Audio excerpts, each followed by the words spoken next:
اب ذرا علامہ صاحب آپ کی طرف آتے ہیں. یہاں پہ ایک بات جو مدینے کی جو اگر ہم جغرافیکل ڈائنامکس کو سمجھیں تو یہ جو لشکر آیا یہ آیا شمال سے، نارتھ کی طرف سے. اچھا، ساؤتھ کی صورتحال یہ تھی کہ وہاں پر یعنی جنوب کی وہاں باغات ہی باغات تھے، ایسا ہی نا سر؟ جی. اور جو مشرق اور مغرب تھے وہ دونوں طرف جو ایسٹ اینڈ ویسٹ میں پتھریلی زمین تھی اور کھردری زمین تھی، ٹوٹی ہوئی زمین تھی، وہاں سے ایکسس ممکن نہیں تھا. قربان جائیے نگاہ مصطفیٰ صلی اللہ علیہ وسلم پر کہ آپ نے شمال کو جو ہے وہاں پہ خندقیں کھدوائیں، آپ کو پتہ تھا کہیں اور سے ایکسس نہیں ہونا. یہ اس کی ایک جغرافیکل ڈائنامکس تھی. جو اسٹریٹجی ہے ذرا یہ بتائیے، ایک تو یہ جو اختیار کرنا سرکار علیہ السلام کا، دوسرا جو صبر اور استقامت ہمیں نظر آتی ہے کہ 1 مہینے کا تقریباً مور لیس طویل آزما کام ہے، صبر آزما کام ہے. جی بسم اللہ الرحمن الرحیم. بہت شکریہ جنید بھائی. بات یہ ہے کہ آپ نے جو اسٹریٹجیکل اس کا ماحول بنایا ہے، آپ دیکھیں کہ مدینہ منورہ کی 3 سمت جو طرفیں ہیں وہ تو بالکل محفوظ ہیں. باغات ہیں، نخلستان ہیں، کھجوروں کے باغات ہیں، وہاں سے فوجیں گزر نہیں سکتی، راستہ نہیں ہے. ایک طرف پہاڑ ہیں جو لاوے کی چٹانیں ہیں مدینہ منورہ کی، انہوں نے راستہ بند کیا ہوا ہے. یہی ایک راستہ ہے شمال کی طرف جہاں سے وہ آ سکتے ہیں. اب یہاں یہ بھی چھوٹا سا راستہ نہیں ہے کہ یہاں کوئی 2-4 اگر لشکر بیٹھ جائے تو وہ روک لے گا اس کو. بہت بڑا راستہ، کھلا راستہ ہے. یعنی آپ صلی اللہ علیہ وسلم نے ان کا یہ راستہ روکنے کے لیے بھی جو خندق کھدوائی ہے حضرت سلمان فارسی رضی اللہ تعالیٰ عنہ کے مشورے پر، یہ خندق 5 کلومیٹر لمبی ہے. 5 کلومیٹر لمبی خندق کھودنا یہ اس سرزمین میں جو سنگلاخ چٹانوں کے اندر واقع ہے، پتھریلی زمین، یہاں یہ مٹی نہیں ہے، اس کو مٹی کو کھودنا نہیں تھا، وہاں تو چٹانیں تھیں جن کو کھودنا تھا، پتھر توڑنے تھے. کدالوں اور گینتیوں کے جو اس دور کی ہیں ان کے ساتھ پتھر توڑنا کوئی آسان کام نہیں ہے. اور وہاں اب بھی اگر آپ دیکھتے ہیں تو جبل صلا جو اب تو مدینہ منورہ کے اندر ہے، اور اللہ نے مجھے یہ شرف بخشا کہ میرا تو گھر ہی جبل صلا کے نیچے تھا جب میں مدینہ منورہ میں 13 سال رہا ہوں. تو اس جبل صلا کی دوسری طرف جہاں یہ خندق کھودی گئی ہے، اچھا آپ نے وہ سارا ایریا دیکھا؟ جی وہ سارا، میں تو رہا وہاں ہوں.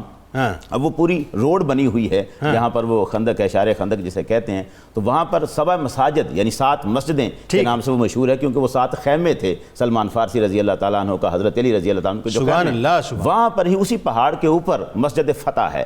یہ مسجد فتح وہ مقام ہے جہاں نبی اکرم صلی اللہ علیہ وسلم کا خیمہ مبارک تھا، جہاں سے آپ اس پورے مشاہدہ کر فرما رہے تھے. جنرل اعظم کا خیمہ تھا جو مرکزی کیمپ جسے آپ یہ سمجھیں کہ اس ماحول کا یہ عرش تھا جہاں سرکار دو عالم صلی اللہ علیہ وسلم تشریف فرما تھے اور آپ تشریف لایا کرتے تھے اور صحابہ اکرام کو دیکھا کرتے تھے خندق کھودتے ہوئے.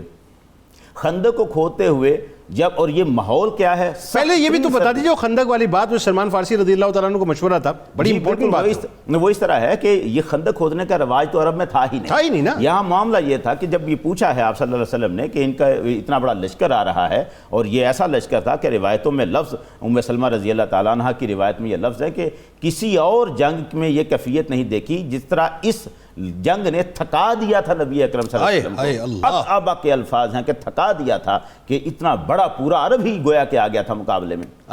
ان کے مقابلے میں جب مشورہ لیا جاتا ہے، مختلف تجاویز دی جاتی ہیں کہ ہم باہر نکل کر مقابلہ کرنا چاہیے، کیسے مقابلہ کرنا چاہیے. تو اس میں جو تجویز وہ ایک بالکل منفرد تجویز تھی. اور میں اگر وقت ہوتا کسی اور ماحول میں ہوتے تو میں یہ عرض کرتا کہ یہ وقت ہم پر آنا ہے، اس کی جھلکیں آتی ہیں.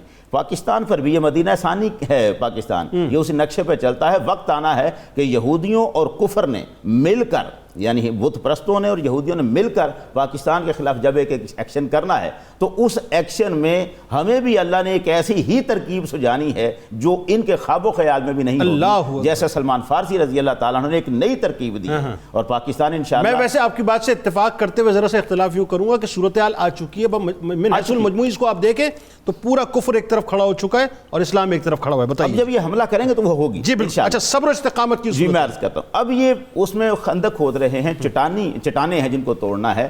اور اس میں جب سرکار دو عالم صلی اللہ علیہ وسلم ایک صبح کے وقت میں عرض کر رہا تھا کہ انتہائی سردی ہے، انتہائی سردی ہے، یخ بستہ ہوائیں چل رہی ہیں ٹھنڈی، اور اس میں پھر اوپر سے بھوک کا عالم. یعنی بخاری شریف کی 4101 نمبر حدیث میں حضرت جابر بن عبداللہ رضی اللہ تعالیٰ عنہ فرماتے ہیں فَلَبِسْنَا ثَلَاثَةَ أَيَّامٍ لَا نَذُوقُ ذَوَاقًا، 3 دن گزر جاتے تھے ہم نے چکھا تک کچھ نہیں. اللہ اکبر. اب یہ حالت ان کی ہو رہی ہے بھوک کے علاوہ، پھر مشقت اتنی کہ چٹانوں کو توڑنا، پتھروں کو توڑنا، اس میں سے راستہ نکالنا، یہ بڑا معنی رکھتا ہے. سر 5 کلومیٹر وہ طویل، 5